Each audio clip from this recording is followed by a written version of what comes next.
la caisse peinture et tout ce qui va avec.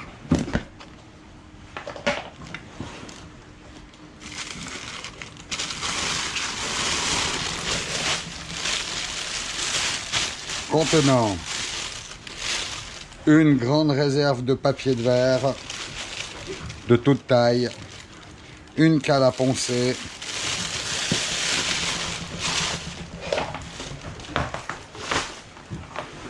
ça fait du bruit. Ensuite, qu'est-ce qu'il y a là-dedans? Du scotch de toute taille, des supports de rouleau aussi de toute taille, un kit d'époxy, durcisseur et époxy, scotch toujours, quelques pinceaux de réserve, toujours très utile, lame de cutter, on le verra après, toujours du scotch, peinture grise, c'était pour la porte du frigo, peinture anti-rouille, aussi très utile, une série de bacs, des petits bacs pour faire des mélanges, à l'intérieur du bac, du durcisseur pour la peinture époxy,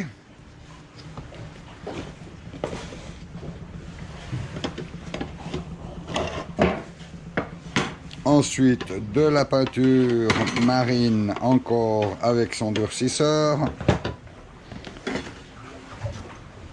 du toluène qui est un diluant un peu spécial, un peu mieux que le thinner,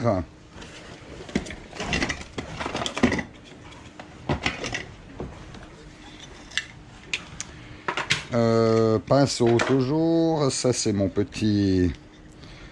petite lame qui mérite un petit coup d'anti-rouille. C'est bien de faire ces vidéos parce que ça me permet de voir le matériel.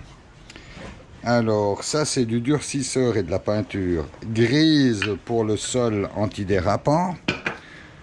On avait fait quelques retouches. Une petite série de rouleaux pour la peinture.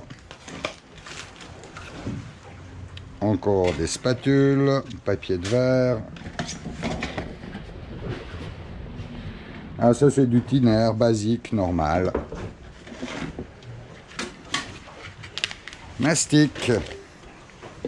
Voilà, mastic polyester, 2 composants. Ça c'était la peinture de finition. La peinture de finition, tout simplement. Et il reste encore différentes tailles de spatules. Voilà le kit, je ne veux pas dire le kit d'urgence, mais le kit du matériel qu'on a à bord. Au niveau peinture, retouche peinture.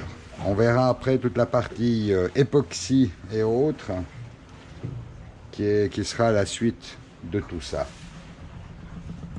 Donc, c'est bien d'avoir des rouleaux de scotch, spatule, de pouvoir faire des mastiques époxy, d'avoir de quoi nettoyer avec du diluant, de pouvoir faire des mélanges, d'avoir des pinceaux, pas mal de papier de verre, toujours très utile. C'est tout. Et très important pour la peinture, une vieille nappe en plastique ou un gros bout de plastique. Toujours utile pour ne pas en mettre sur tout le bateau. Et puis après, madame, elle n'est pas contente. Produits d'entretien et produits de réparation. Donc, produits d'entretien, bon, on est toujours du genre à tester un petit peu différents produits pour l'inox. Là, on a fait quelques tests. Et puis, toujours bien nettoyer à l'eau en premier. Et ensuite sécher, passer le produit, Donc pour ça, on a soit des bocaux, soit d'anciennes bouteilles avec pinceau et huile de coude. Encore un produit qu'on a trouvé qui est pour normalement les cuisinières, mais qui marche très bien pour l'inox aussi. Quoi d'autre? Ah, alors là, ça c'est le gros truc. C'est l'acide phosphorique pur. Ça c'est le truc hyper violent pour vraiment le nettoyage de l'inox. Et après ça, par contre, il faut bien le nettoyer, bien le rincer et lui mettre une petite couche de protection, genre vaseline et autres. Ça marche aussi sur les taches de rouille sur le copper coat. Ça marche sur les taches de rouille sur le copper coat. Le copper coat, c'est l'anti-fouling dessous. Non, tu veux dire sur l'époxy.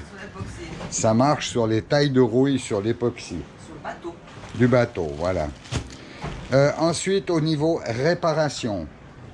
Alors, réparation, il faut toujours avoir une bonne réserve de fibres de verre. On ne sait jamais ce qu'il faut faire.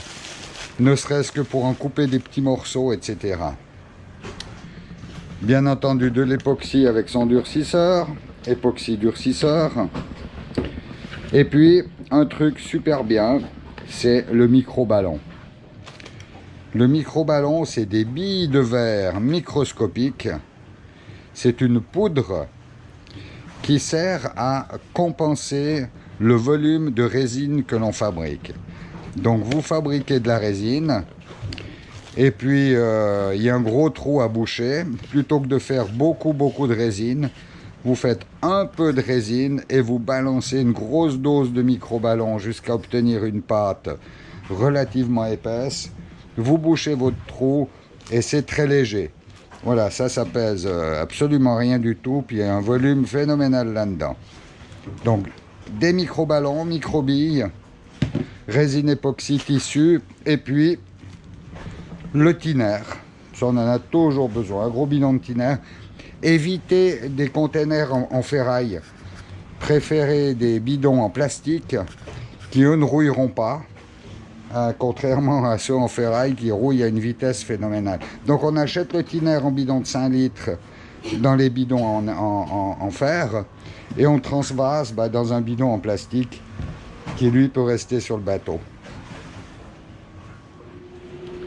Voilà, concernant le diesel, donc le remplissage du bateau, comme on va pas en marina, en général on fait tout par jerrycan.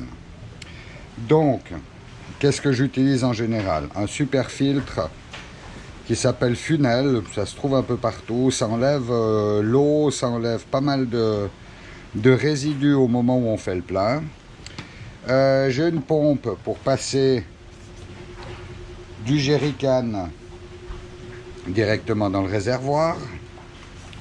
Ça marche super bien, c'est simple. Et ensuite de l'additif, ceux-là ça s'appelle Fuel Right. Je pense que ça se trouve dans le monde entier, un petit peu tous les types d'additifs. Une petite bouteille comme ça, c'est pour 200 litres de diesel. Ça évite la moisissure, ça évite pas mal de problèmes à l'intérieur du diesel. Et puis, ça c'est une petite pompe électrique qui me sert à effectuer des transferts au cas où j'ai un problème dans un réservoir. Donc je peux soit transférer d'un jerrycan, d'un autre réservoir, etc. Très pratique. Et super important, un gros cornet avec plein de chiffons, toujours prêt à être utilisé. Des gants, c'est aussi pratique. Donc ça, super. Dinghy. Donc pour le dinghy, on a besoin, en plus de son essence, on a besoin d'huile de thon. Et puis moi je me suis fabriqué un petit doseur, 1 déci, 2 déci, 3 déci en fonction du nombre de litres que je vais mettre à l'intérieur du dinghy. Moteur, on a besoin de liquide de refroidissement, voilà, pour les moteurs. On a besoin de l'huile moteur. Alors nous c'est de la 1540 qui est utilisée. Donc toujours en avoir en réserve. Évitez au maximum d'avoir 15 sortes d'huile. C'est 15,40, 15,40, hein. Moi je regarde pas la marque. Au moment où la valeur est de 15,40, pour moi ça me suffit. Hydraulique, huile hydraulique. Donc celle-là, elle va et dans l'essai drive, pour autant qu'il y en ait, et dans la direction, dans la barre hydraulique, ATF-D2, qu'on trouve dans le monde entier. Ça, c'est un reste de 15,40. Ça, c'est de l'huile de thon pour le dinghy. Et puis celle-là est un peu différente, c'est de la 10-30, c'est pour la génératrice. Voilà, huile spéciale pour la génératrice. J'ai encore une autre huile spéciale uniquement pour le dessal. Mais là, j'en ai plus. Il va falloir que j'en trouve ailleurs et que j'en commande.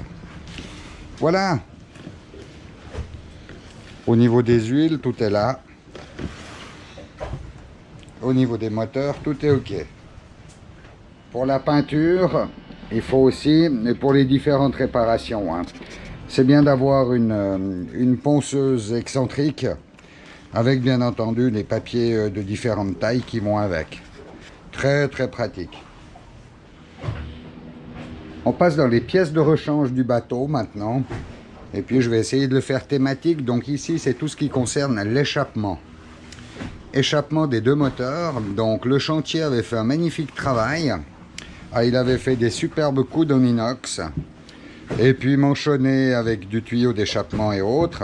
Et puis il s'est avéré que ces coudes, toutes les soudures se bouffaient. Et puis le temps de comprendre ce qui se passait, eh bien tout simplement que le mélange qui sort de l'échappement et de l'eau de mer, ça crée de l'acide sulfurique. L'acide sulfurique est hyper corrosif pour l'inox. Donc le seul truc qui marche super bien, c'est le tuyau exprès pour ça, donc du tuyau d'échappement. J'en ai une bonne réserve, je peux refaire 2 fois tout le système de Javerne, mais bien entendu, les pièces qu'on a à bord, c'est celles qui ne cassent pas. Mais j'ai de quoi pallier au problème, au cas où il y en a. Tout ce matériel, c'est pour le dessal. Donc, le tuyau bleu, c'est du tuyau de transport pour l'eau du dessal jusqu'au réservoir. Ensuite, là, j'ai du tuyau à très haute pression pour entre les membranes et la pompe à haute pression. Et puis, différents tuyaux que je peux utiliser pour l'amener d'eau sur le dessal.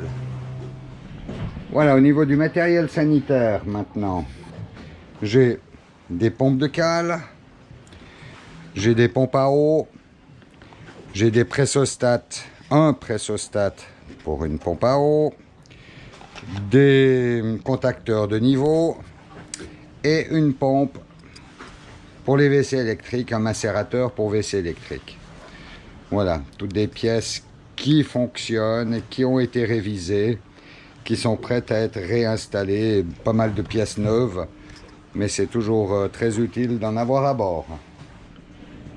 Alors ici on a un jeu de pinoche complet, mais comme j'ai qu'un seul et unique passe-coque qui est sous le niveau de la flottaison, c'est pas lui qui va beaucoup m'embêter. J'ai un kit complet de peinture pour remettre en état le moteur quand il y a des retouches à faire avec primaire et couleur. Ensuite j'ai une hélice de rechange, vu qu'on en a déjà perdu une, donc il m'en reste encore une de rechange. Des pièces, enfin, ça c'est la pompe pour le dinghy, donc au cas où le tuyau viendrait à lâcher, ou la poire, ou n'importe quoi, j'en ai un complet. Il me reste encore quelques pièces pour le moteur du dinghy. Déroulement et joint pour le dessal. Ici un kit complet, enfin un kit, beaucoup de réserves au niveau des lampes intérieures du bateau. Donc j'ai et des ampoules et des lampes au cas où il y a des choses à changer à l'intérieur du bateau. Alors là-dedans, je ne vais pas le sortir parce que c'est tout dans du papier gras, papier huilé. C'est un vérin hydraulique complet de barre qui peut aller soit à bâbord, soit à tribord, au cas où un vérin viendrait à lâcher. Donc j'en ai un neuf en réserve. Voilà, pour l'entretien normal du bateau, pour les services réguliers. Donc on a des filtres à huile, toute une réserve de filtres à huile, des filtres à diesel, des filtres gasoil, ça c'est sur le moteur. Ensuite, des filtres gasoil pour le décanteur, le premier décanteur. Une série de courroies d'alternateurs. Une réserve d'anode neuve en mauvais état. Des impellers aussi. Toute une série d'impellers à disposition au cas où il y en a un qui casse. Je les contrôle assez souvent, mais je ne les remplace pas obligatoirement chaque fois. Donc s'il n'y a pas de craquelure ou quoi que ce soit, il reste, il refait un tour. Une pompe très utile d'extraction d'huile. On arrive très bien à pomper l'huile dans le carter du moteur. Le moteur a été prévu pour ça. Pour le démontage des filtres, alors là, il y a un outil qui est absolument génial. Voilà, qui permet simplement en serrant, ça serre et puis ça tourne, donc ça dévisse automatiquement quand on a peu de place, ou alors la solution comme ça, qui permet aussi de passer autour d'un filtre. Enfin, plein d'astuces, mais c'est bien de tout avoir ça à bord. Ça dépanne toujours, c'est très très pratique. Ça, c'est encore une deuxième pompe, idem à celle-ci, pour justement faire l'extraction de l'huile des moteurs. Voilà, la réserve des filtres à air aussi. Indémontable, donc il faut acheter le kit complet, voilà. Un kit complet de joints pour le cell drive, avec sa graisse spéciale. Donc vraiment tous les joints nécessaires pour l'axe du cell drive et la collerette de support, au cas où il y a une fuite ou quoi que ce soit. J'ai un jeu complet à disposition. Alors, dans son emballage, une pompe hydraulique pour le pilote automatique, au cas où, prête à l'emploi. Voilà, en vrac, un petit peu le reste du matériel un peu plus technique pour le bateau, donc des thermostats, une pompe à eau complète, support complet pour l'impeller, pompe à diesel, différents relais, différents joints, un injecteur, joint d'injecteur. Voilà, donc un kit permettant quand même de réparer une grosse partie des problèmes pouvant subvenir avec le moteur. J'ai pas un moteur de rechange, j'ai pas de piston, j'ai pas toutes ces choses là, mais là ça permet vraiment de dépanner en cas d'urgence. Et il y a vraiment tout ce qui est vraiment nécessaire et de première nécessité. Voilà. Ben voilà, on a fait le tour de tout le matériel à bord de Javerne. Ça m'a permis de faire un superbe tri. Ça m'a permis de voir aussi qu'il y avait des choses que je ne savais plus que j'avais à bord. Et puis, ben, il n'y a plus qu'à ranger. J'ai encore un MPPT de rechange. C'est celui qui était installé avant. Maintenant, je suis passé à la taille en dessus. Du joint nitrile. Ça, c'est très important aux endroits en contact avec le diesel, par exemple. Très pratique. Un peu de joint caoutchouc, différentes dimensions. Ça peut aussi aider des fois.